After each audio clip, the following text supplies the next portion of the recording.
আজি এটা মিছনলৈ ওলালোঁ। কি মিছন? ভিডিঅ'টো চালেই গমেই পাব। এই মিছনটো কমপ্লিট কৰা মোৰ বাবে খুবেই দৰকাৰী। আমি গৈ আছোঁ আৰু বিভিন্ন ধৰণৰ কথাও পাতিছোঁ। ভালো লাগিছে, এটা এডভেঞ্চাৰ যেন লাগিছে।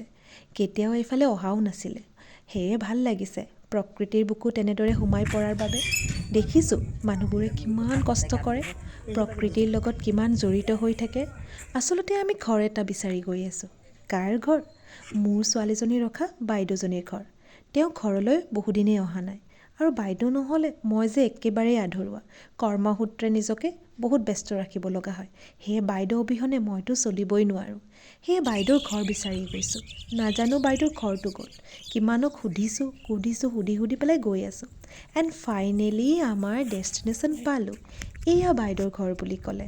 আৰু মা আৰু হাজবেণ্ডো এনেদৰে আহিয়ে আছে। বাইদেউক লগ পাই সঁচাকৈ ভাল লাগিলে। উশাহটো লৈছোঁ, কাৰণ বাইদেউ নহ'লে কেনেকৈ যে চলিম ভাবিবই নোৱাৰোঁ। আমাক বাইদেউহঁতে খাবলৈ দিলে চাহ, পিঠা বনাই দিলে, খুবেই টেষ্টি আছিলে। আৰু এনেদৰে গোটেইবিলাকে আমি আকৌ ৰিটাৰ্ণ হ'লোঁ। এটা আশাৰ ৰেঙনি বাৰু দেখিলোঁ আৰু ফাইনেলি আমি ঘৰমুৱা হ'লোঁ।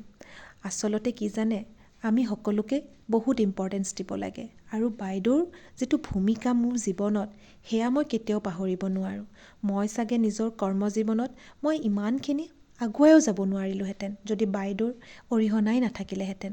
সেই বাইদেউকতো মোক লাগিবই। আৰু ভালো লাগিলে এনেদৰে বিহুৰ প্ৰথম দিনা অহাৰ বাবে বাইদেৱে মোক খুব